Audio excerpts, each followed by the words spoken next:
अस्सलाम वालेकुम, नमस्कार, सत श्री अकाल एंड गुड इवनिंग। मैं हूं आरज़ू काज़मी और आप देख रहे हैं पॉइंट ऑफ व्यू। हमें जी जॉइन किया है साजिद तार साहब ने। बहुत शुक्रिया सर कि आज आप आए। My thank pleasure. You. Thank you all. Thank you so much. Sir लोग बड़ा मिस कर रहे थे, बहुत मैसेजेस आ रहे थे और कि सर किधर है और नज़र नहीं आ रहे। तो बहुत शुक्रिया कि आज आप My आए हैं। pleasure. और सर बड़ा हंगामा है इमरान खान की वजह से जो है वो आप देख रहे हैं कि किस तरह से बार-बार अदालत में जा रहे हैं। तो कभी उनके घर पे जो है वो पुलिस की टीम पहुँच रही है, उस पे भी हम बात करेंगे। उसके अलावा सर G7 के ऊपर भी हम बात करेंगे, जहाँ पे जाके नरेंद्र मोदी जी ने ये भी कहा है कि पाकिस्तान से बात हो सकती है। लेकिन दोबारा वही टेररिज्म की बात उन्होंने की कि पहले उसको कंट्रोल किया जाए तभी बात होगी। साथ-साथ ज़ल्मे खलीज़ाद की ट्वीट्स और उनके भी बातें जो है पाकिस्तान में बहुत चल रही है कि वो इमरान खान को जिस तरह से सपोर्ट किया जा रहा है। तो इन सारे इश्यूज़ पे सर आप क्या कहेंगे? आरजू देखें, जब इस वक्त कौम जो है वो बिल्कुल उनको बड़े सही तरीके से मामू बनाया जा रहा है इस वक्त पाकिस्तान में। अब ये देखें बात कि आज से एग्जैक्टली साल पहले डेविड लू के पीछे इन्होंने लगाया पूरी कौम को, 25 करोड़ लोगों को कहा कि ये हम हकीकी आजादी डेफिनेटली नॉट, पता नहीं क्या क्या स्टोरियां बनाई हैं मैकियावेली ने। उसमें अब जो बात नजर आ रही है कि पहले कह रहे थे ये इन्होंने हुकूमत अमेरिकन ने कराई है, अब अमेरिकन को ही वो मिन्नतें तरले शुरू हो चुके हैं। एक ऑडियो लीक हुई है, मैक्सिन वाटर्स एक कांग्रेस वुमेन है, उनके साथ ऑडियो खान साहब की कि मिन्नतें कर रहे हैं मुसलसल के मुझे बचाया जाए। और सबसे बड़ी जो हैरानगी की बात है, जो मैं मेरे लिए बहुत ज्यादा तशवीश है, कि एक अमेरिकन खलीलजादे साहब जो कि खुद एक फेल्ड डिप्लोमेट थे।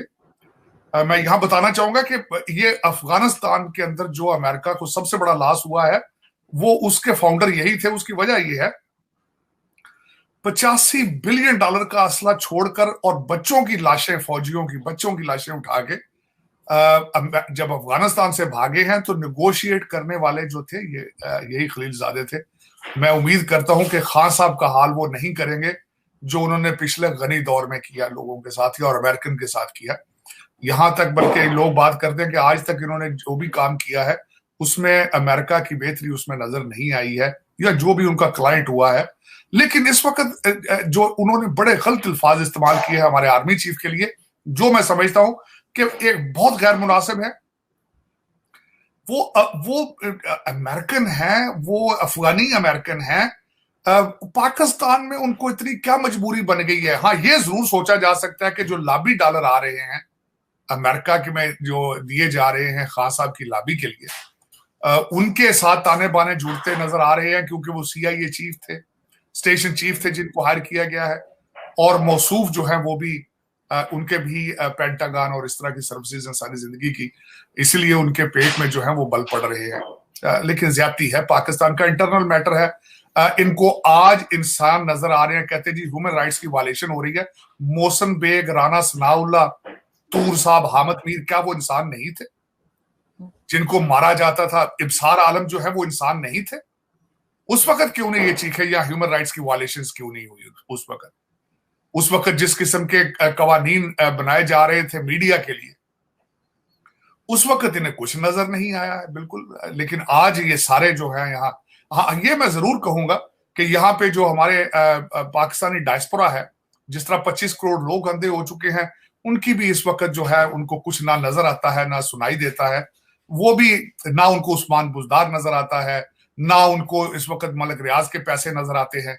दर हकीकत ये developing countries, third world countries के अंदर यही होता है।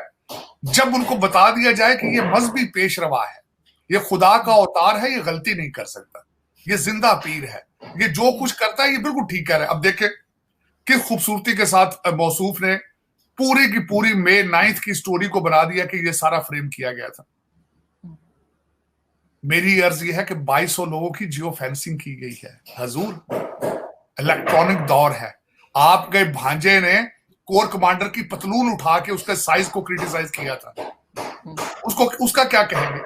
आज उसी भांजे को आपने अपने घर में बिठाया है, उसका सेल फोन से सिग्नल आ रहे हैं बाहर, उसको किस तरह झुटलाएंगे आप? लेकिन ये कि कौम बेवकूफ बन चुकी है।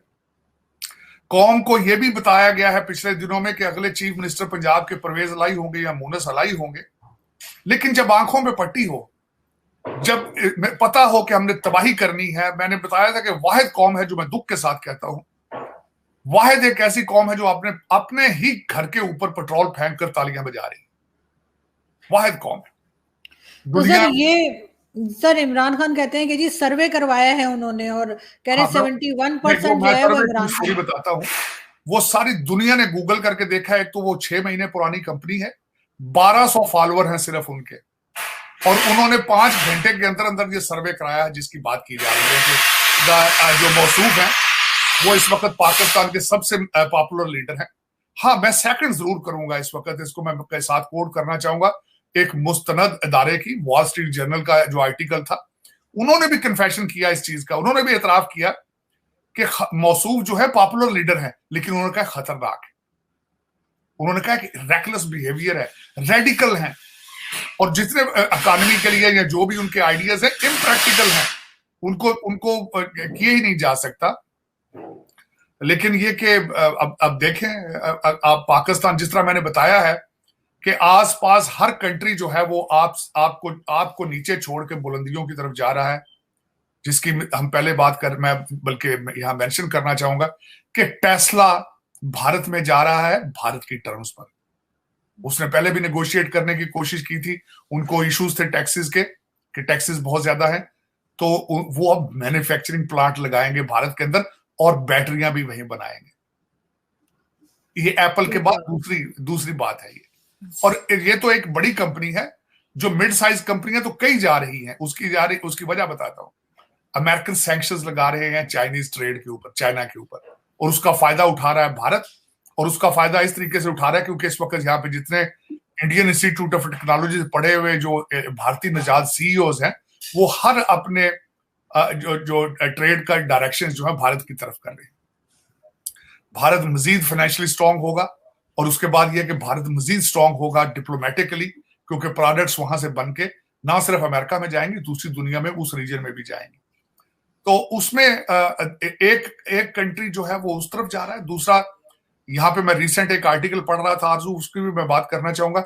इस वक्त जो माइक्रोचिप्स बनते हैं कंप्यूटर्स के, उसके सबसे बड़ा मैन्युफैक्चरिंग की जाती है ताइवान के अंदर। ताइवान के बिजनेसमैन इस वक्त अपने प्लांट जो है वो भारत ले जाने के बारे में सोच रहे हैं, डायलॉग कर रहे हैं, वहां जाके साइट्स को देख रहे हैं।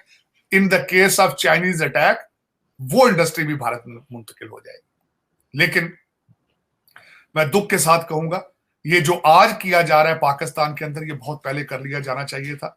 मेरी ये हम्बल रिक्वेस्ट होगी आज भी पाकिस्तानी एस्टेब्लिशमेंट के साथ, अपने आर्मी चीफ को, जल्द अज जल्द इस चीज को खत्म करके इकॉनमी पे तवज्जो दी जाए, मैन्युफैक्चरिंग पे तवज्जो दी जाए, डिजिटल पाकिस्तान बनाने पे तवज्जो दी जाए। ये फेक जिहाद जो इन्होंने बच्चों को इस चक्कर में लगा रखा है, इसको रोकने की कोशिश की। हमें लेकिन सर ईरान के साथ सर बात तो कर रहे हैं, ईरान के साथ भी एक मीटिंग हुई है और कहा जा रहा है सीपैक में अफगानिस्तान के बाद ईरान को भी शामिल किया जाएगा, तो कुछ काम बेहतर होता दिखाई दे रहा है। देखें, अगर इसमें रुकावट ना आए, मेरी नजर में मिलिट्री कोर्ट्स जो है एस्टेब्लिश की जा रही हैं, 3 मिलिट्री कोर्ट्स रावलपिंडी में और 2 मिलिट्री कोर्ट्स लाहौर में होंगी इसके बारे में। और उसमें 30 डे ट्रायल मैंने जो माजी के अंदर देखा है, 30 दिनों के अंदर ट्रायल वो मुकम्मल कर लेते हैं। तो मैं ये समझूंगा कि जल्द अज जल्द ये जो लोग जिन्होंने पाकिस्तान को तबाह करने का एक साजिश की है, जिनके बारे में इस वक्त लफ्ज इस्तेमाल दहशतगर्द किया जाता है, इस दहशतगर्दी को रोकना चाहिए। बहुत पहले ये कदम उठा लेने चाहिए थे। खलील जादे ने पाकिस्तान में आके कुछ नहीं करना पाकिस्तान के लिए, या तो वो बिलियंस डॉलर भेजे ना यहाँ पे कि पाकिस्तान की इकॉनमी, तो ये बातें करनी और ये सारा एक धोखा फ्रॉड है। और दूसरा ये मैं कहना चाहूंगा, खलील जादे साहब को फिक्र नहीं हुई जब सऊदी अरेबिया छोड़ के जा रहा था अमेरिका को। खलील जादे को उस वक्त दर्द नहीं हुआ जब सीरिया छोड़ के अरब लीग के अंदर जा चुका है। खलील जादे को कोई दर्द नहीं हुई जब ब्राजील चाइना के साथ चला गया था। खलील जादे को कोई प्रॉब्लम नहीं है जब यहाँ पे 1-1 लाख बंदा एक महीने में बॉर्डर क्रॉस कर रहा है, उसको एक समुद्र पार एक मुल्क का इतना दर्द है, तो अमेरिका के बारे में क्यों नहीं वो एहतजाज करता कि अमेरिका के अंदर हर शहर जो है ड्रग मार्केट बन चुका है, लॉ एंड ऑर्डर के हालात खराब हैं। उसको तकलीफ है कि पाकिस्तानी आर्मी चीफ जो है उसने गटर लैंग्वेज इस्तेमाल की है, लेकिन उसको ये क्यों नहीं पता चलता कि यहाँ पे जो है हमारे साथ क्या हो रहा है, अमेरिकन के साथ इन्फ्लेशन रेट यहाँ पे क्या चल रहा है।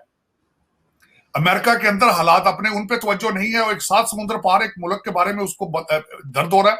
मैं समझता हूं कि अमेरिकन डॉलर्स आर वर्किंग। जब लॉबियस्ट आप हायर करते हैं तो अल्टीमेटली ही इज अ लॉबियस्ट, लेकिन इनकी दर्द समझी जा सकती है। इनको ये दर्द नहीं होती कि अमेरिका का फ्यूचर क्या है। इनको पाकिस्तान का इतना दर्द शुरू हो चुका है। मैं सरप्राइज, पता नहीं कितने पैसे लाखों के हिसाब से ये बिटोर रहे हैं। लेकिन ये दुख वाली बात है कि ये वही लोग हैं जिन्होंने 1 साल पहले कहा था कि मरासला आ गया, साइफर डेविड लू इनके मुंह से उतरता नहीं था। आज ये इतने सब लोगों को यहाँ पे डॉक्टर भाई जो हमारे, वो अपने क्लिनिक छोड़ के कांग्रेसमैनों के दफ्तरों में जाके बैठ गए। मेरी समझ से बाहर। इतनी दर्द है तो पाकिस्तान जाके जूते खाओ भाई, जाके सड़कों पे खड़े हो जाके वहां पे। यहाँ पे क्या कर रहे हो? यही एक तकलीफ है पाकिस्तान में। दर हकीकत यहाँ पे मैं दुख के साथ कहता हूं आरजू, पाकिस्तानी डायस्पोरा की हालत ये है कि बजाय यहाँ रिपब्लिकन और डेमोक्रेट पार्टी के अंदर अपना असर और सूख जो है वो बढ़ाएं, इनको तकलीफ हर वक्त पीपल्स पार्टी की और पीटीआई और नून लीग की होती रहती है। यही एक पाकिस्तान का अलमिया है कि जब तुम्हें उन्होंने वहां से पाकिस्तान से धक्के मार के निकाला है, यहाँ आके तुमने कुछ करना शुरू कर दिया है। यहाँ कुछ आपने अब खाना खाना शुरू हो चुके हो। अब इतनी तकलीफ है तो वहां जाओ भाई, जाके जेलें बर्दाश्त करो। जाओ देखो वहां पुलिस तुम्हारे साथ क्या करती है। वहां देखो तुम्हारे प्लाटों पे कितना कब्जा हो चुका है। तुम्हारे जब पाकिस्तान जाते हो तो बहन भाई तो तुम्हें मुंह नहीं लगाते। यहां बैठ के तुमने ड्रामे शुरू कर दिए। करो, ठीक है, कोई ऐसी बात नहीं है। तुम्हारा पड़ोसी मुल्क आसमान पे जा रहा है भाई, इसका भी सोच लो। पीटीआई के लिए बड़ी तकलीफ है। ये टेस्ला से बात करो, कांग्रेसमैनों से बात ना करो, एप्पल वालों से बात करो। पाकिस्तान में प्लांट लगाए अगर कोई जगह बची है तो। अगर मलक रियाज ने कोई प्लांट छोड़ा है तो उस पर टेस्ला बनवाओ जाके। ये कांग्रेसमैन के लेटर्स के साथ कुछ नहीं होगा। यही कांग्रेसमैन यहां भी चीख रहे हैं, कोई बात उनकी नहीं सुन रहा।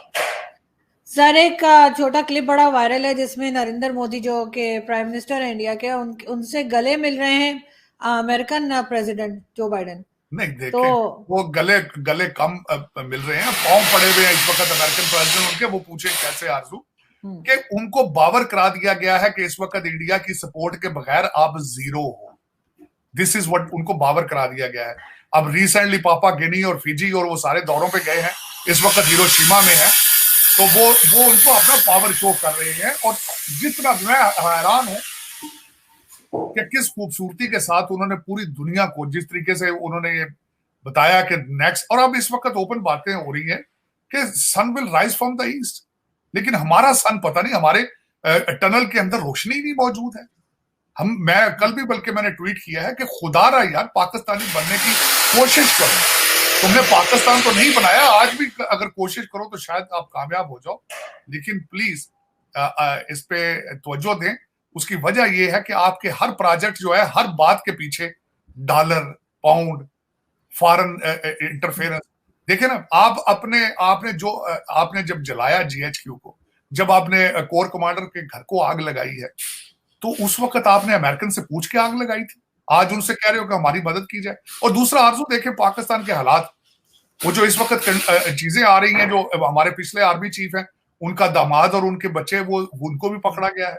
और उसके बाद जो बड़ा कंट्रोवर्सल चीजें, पता नहीं वो प्रोपेगेंडा है। मैं समझता हूँ एस्टेब्लिशमेंट को क्लियर करना चाहिए the role of the Lahore corps commander. वो सुना है कि वो उनके ताने बाने भी रिश्तेदारियां बंदियाल साहब से हैं। वो एक यहाँ पे इस वक्त ऑडियो लीक हो आ रही है कि उनके साथ रिश्तेदारी है उनकी। लेकिन ये सारी चीजें जो है वो उनको क्लियर करना चाहिए। एस्टेब्लिशमेंट को भी लोगों के अंदर कंफ्यूजन है, इस प्रोपेगेंडा कैंपेन को रोकना चाहिए इनको, जो मुसलसल चल रही है आर्मी के खिलाफ। ये आर्मी को डिवाइड करने की कोशिश की जा रही है, खत्म करने की कोशिश की जा रही है। लेकिन मैं इन लोगों से ये पूछता हूँ, आर्मी को अगर काफी आपने नुकसान पहुंचाया, लेकिन पाकिस्तान आर्मी नहीं होगी तो क्या करोगे? फेडरेशन की अलामत है वो। आपके अच्छाई बुराई में हमेशा निकलते हैं, वो निकलते हैं, जलजले में निकलते हैं, सैलाब में निकलते हैं। आपने कभी देखा? आपने दूसरी चीजों के हालात देख लें। आपने जलजले के पैसे खाए हैं, आपने सैलाब के पैसे खाए हैं, आपने कोविड के पैसे खाए हैं, सारा कुछ खा पी जाते हो, लंदन ले आते हो, दुबई ले आते हो। कोई या तो इंस्टीट्यूशन पैरेलल खड़ा करो पाक आर्मी के भाई। लेकिन सर ये जो पैसे खाए हैं जो आप बता रहे हैं, उन सबके हेड तो ये रिटायर्ड फौजी ही लगे हुए थे, चाहे कोविड में हो या कहीं भी। नहीं, वो बातें आपकी ठीक है, मैं समझ, लेकिन मैं यही बता रहा था कि कोई भी सिस्टम इंटैक्ट नहीं है इस वक्त। अगर कोई थोड़ा टूटा फूटा अगर कोई सिस्टम या इंस्टीट्यूशन इंटैक्ट है तो फिर भी आर्मी ही है। आपने अपनी जुडिशरी के हालात देख लिए हैं। अगर वो भी नहीं रहेगा तो फिर क्या करे? कौन चलाएगा पाकिस्तान? मुझे या तो कोई कन्विंस करे ना। हाँ भाई, पाक आर्मी नहीं है, हमारी पुलिस चला लेगी पाकिस्तान को, या तो मुझे ये भी बताएं, या मुझे बताएं पोस्ट ऑफिस वाले चला लेंगे पाकिस्तान, या बताएं रेलवे, पाक आर्मी रेलवे चला लेगी, स्टील मिल चला लेगी पाकिस्तान को, पीआईए चला लेगी पाकिस्तान को, जुडिशरी के हालात जो है वो चला लेंगे पाकिस्तान को, आपकी असेंबली चला लेगी पाकिस्तान को। मुझे ये भी तो बताएं ना, उसके बगैर आपके पास चॉइस क्या है?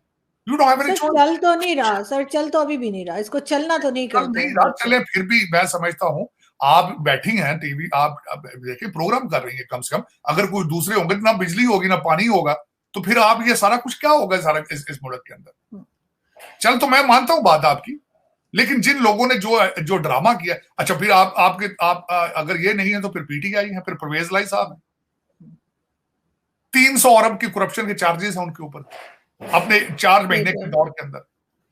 तो देखिए सर भारत जो G20 करवा रहा है कश्मीर में, उसके ऊपर भी पाकिस्तान बड़ा इतराज कर रहा है, और आज ये भी बड़ा सुबह से ढोल पीटा जा रहा है हमारे चैनल्स पे कि जी चाइना ने मना कर दिया वहां जाने से। तो क्या कोई फर्क पड़ता है भारत को अगर चाइना नहीं जाता? नहीं, कोई फर्क नहीं पड़ता है। मैं मेरे नजर में तो वो देखें, इस वक्त जो भारत की डिप्लोमेटिक उनकी पोजीशनिंग है, उसमें China is doesn't have any major role और मेजर से ऑन इट मेरे ख्याल में। और दूसरा ये कि उस पर काफी एतराजात लोग इधर उधर से उठा रहे हैं, लेकिन इट डजंट मैटर। इस वक्त अगर देखा जाए तो जिस तरीके से रशिया के साथ उनके रिलेशनशिप है भारत के, और जिस तरीके से अमेरिका उन्होंने अपने घुटनों पर रखा हुआ है, मेरे ख्याल में it doesn't matter. China is irrelevant, बल्कि चाइना अगर नहीं गया वहां पे, इससे उनकी डिप्लोमेटिक मिशन को ज्यादा, उनके फॉरेन पॉलिसी को मजीद सपोर्ट मिलेगी, अमेरिकन उनकी मजीद रिस्पेक्ट करेंगे, वो मजीद they will strengthen their relationship with US, they are confronting China, so they are careless about China.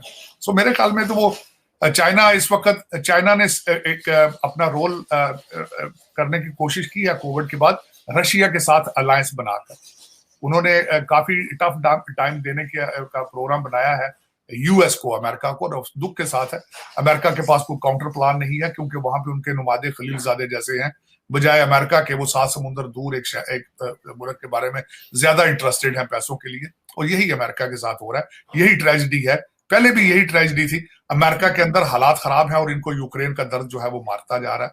अपनी जो ब्लैंक चेक दिए जा रहे हैं, अपना जो बजट है, अपना यहाँ पे गवर्नमेंट शटडाउन होने को फिर रही है, खुद बैंकरप्सी के धाने पर है, लेकिन इनको दर्द यूक्रेन का है, ब्लैंक चेक दिए जा रहे हैं। आज बात हो रही है कि शायद उनको F-16 देने की भी कोशिश की जाए, या उस पर भी कन्विंस किया जा रहा है, लेकिन इनको ये नहीं पता कि अगर ये F-16 देंगे, Russia will retaliate, Russia will speed up their war on Ukraine, लोग मारे जाएंगे। पहले भी खैर इनकी सेहत पे असर नहीं होता, लीबिया और इराक को तोड़ा, अफगानिस्तान में जाग घुसे और वहां से हर जगह से नाकाम होकर आते हैं।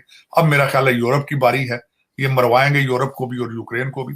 लेकिन ये कि इस वक्त अमेरिका के अपने हालात ठीक नहीं है। खलीलजादे से रिक्वेस्ट मेरी तो यही होगी कि जरा अपने शहरों पे, Baltimore, Philadelphia, Washington DC, New York, Chicago, जरा इनके बारे में भी जरा ट्वीट को दो कर दें कि यहाँ लोगों की जिंदगियां कैसे हैं, कितने कितने लोग दिन में, एक दिन में मर्डर हो रहे हैं, किस तरीके से आपकी नई जनरेशन जो है वो ड्रग्स के पीछे मर रही है, मरवाना और दूसरे ड्रग्स करके। अपने बॉर्डर से ऊपर भी एक अगर ट्वीट फरमा दें तो बेहतर होगा। डॉलर जिस तरीके से दुनिया में जलील हो रहा है, अगर उसके ऊपर भी थोड़ी ट्वीट कर दें तो एहसान होगा आपका। आपको पता है, हमें बहुत एहसास है कि आप पाकिस्तान के लिए बड़े दर्दमंद हैं, लेकिन मैं खुश होता अगर जब आप पावर में थे तो तब भी कोई आप पाकिस्तान के लिए कुछ करते, लेकिन उस वक्त आप एंटी पाकिस्तान थे। आप पाकिस्तान के बारे में आपके कोई इरादे उस वक्त ठीक नहीं थे, लेकिन क्या किया जा सकता है, डॉलर ही बहुत है इस वक्त पीटीआई वालों के पास, अगर देखा जाए तो। पाकिस्तान सब छोड़ के जा रहे हैं सर। पीटीआई को तो कई लोगों ने छोड़ दिया, इनके अपने मिनिस्टर आमिर कियानी और कौन कौन छोड़ के भाग चुके हैं। तो क्या ये हम एमक्यूएम बनते देख रहे हैं कि कई ग्रुप्स बन जाएंगे और सब इधर उधर हो जाएंगे? नहीं आरजू, आप एमक्यूएम से आगे जाएंगे। आप इस वक्त आपकी पोजीशन, आप एमक्यूएम जो है वो तो सिर्फ कराची के अंदर थी, सिंध के अंदर थी, हैदराबाद में से ज्यादा।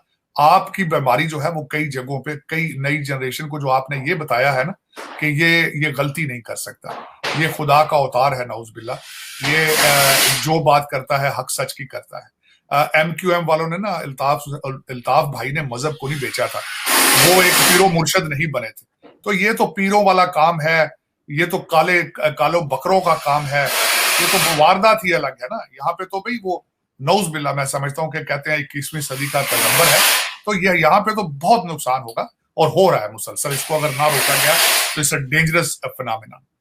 लेकिन सर इमरान खान तो इन्हीं की पैदावार है, इन्हीं ने बनाया है, एस्टेब्लिशमेंट नहीं है, एजेंसीज नहीं। और दूसरी चीज जो उन्होंने बनाई है वो टीएलपी। टीएलपी मंडे से आ रहे हैं जी इधर इस्लामाबाद और सब जगह प्रोटेस्ट के लिए। क्या डराने की कोशिश की जाएगी टीएलपी के जरिए?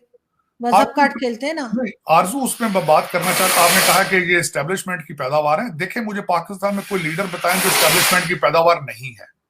हम्म, भट्टो से लेकर हम्म, अयूब खान, नवाज शरीफ, जियाउल हक, ये तो इनका तो पता है, जनरल जहीरुल इस्लाम, और किस तरीके से इनको कंटेनर पे रखा गया था, किस तरीके से एक्सटेंशन लेने के लिए लोगों के साथ खेला जाता है। यही दुख है। मैं ये नहीं कह रहा हूं कि ये बात ठीक है, गलत बात है, बल्कि सबसे बड़ी बात, आपने एमक्यूएम की बात की, वो भी परवेज मुशर्रफ साहब ने और उनकी सरबराही में बने थे, वरना अल्ताफ भाई तो यहाँ शिकागो में रहते थे।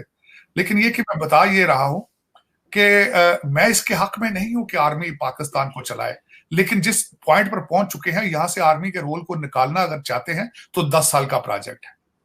जिस तरह आपने खुद फरमाया है, हर डिपार्टमेंट का हेड जो है रिटायर आर्मी जनरल या रिटायर आर्मी ऑफिसर, बिल्कुल। उनको निकालते निकालते कितना टाइम लगेगा? 10 साल लगेंगे।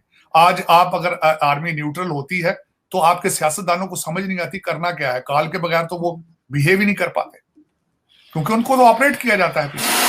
तो आप कोलैप्स करना चाहते हैं तो बिल्कुल ठीक है, आर्मी का रोल आप बिल्कुल नेगेटिव कर दें, कोलैप्स कर जाएंगे। कोलैप्स तो कर भी रहे हैं आप। ऐसे जाती तौर पे देखा जाए इस वक्त, देखें, rate of law, rate of government के बगैर स्टेट चल नहीं सकती। पाकिस्तान में मुझे बता दें इस वक्त रेट ऑफ लॉ और रेट ऑफ गवर्नमेंट कौन एस्टेब्लिश कर सकता है? जो भी कर सकता है, आप उसको चाहिए कि आप उसके लिए दुआ करें कि वो रेट ऑफ गवर्नमेंट एस्टेब्लिश करे। लेकिन मेरे ख्याल में इस वक्त आर्मी चीफ के अलावा कोई दूसरा बंदा नहीं है, और वो देर कर रहे हैं। मेरे ख्याल में उनको चाहिए था ये जो कुछ हो रहा है, ये सारा कुछ होने से पहले ही कर लेते, क्योंकि ये बहुत खतरनाक साइड पे जा रहे हैं। इकॉनमी जरूरत है आपकी, इकॉनमी पे तवज्जो दें खुदारा। भारत के साथ रिलेशनशिप ठीक करें, उनसे लर्न करने की कोशिश की जाए। बांग्लादेश, अफगानिस्तान, सबसे रिलेशनशिप ठीक करें। चाइना के साथ भी रिलेशनशिप ठीक करें। IMF ने आपको एक भी पैसा नहीं देना, उनके साथ डायलॉग बंद करें, कोशिश करें सेल्फ रिलायंस की। ईरान ने भी सर्वाइव किया था। कई ऐसे ममालिक हैं जिनके बड़े टफ सैंक्शंस थे, बाहर से पैसा नहीं आता था, फिर भी उन्होंने सर्वाइव किया। कोशिश करें सर्वाइवल मोड में जाएं, बजाय डिस्ट्रक्शन मोड से निकलकर। ब्लीडिंग बंद करें पहले, फिर उसके बाद आप की दवा करें। बिल्कुल ऐसा ही है सर। देखते हैं कि क्या करते हैं लोग, क्योंकि इस वक्त तो सिचुएशन काफी खराब है यहाँ पर भी, और खास तौर पे लाहौर और उसके इलाकों के आसपास जो इलाके हैं उसमें इमरान खान की वजह से। लेकिन देखते हैं कि क्या होता है। हम आपसे कांटेक्ट में रहेंगे और आपसे बात करते रहेंगे। बहुत शुक्रिया sir, thank you so much.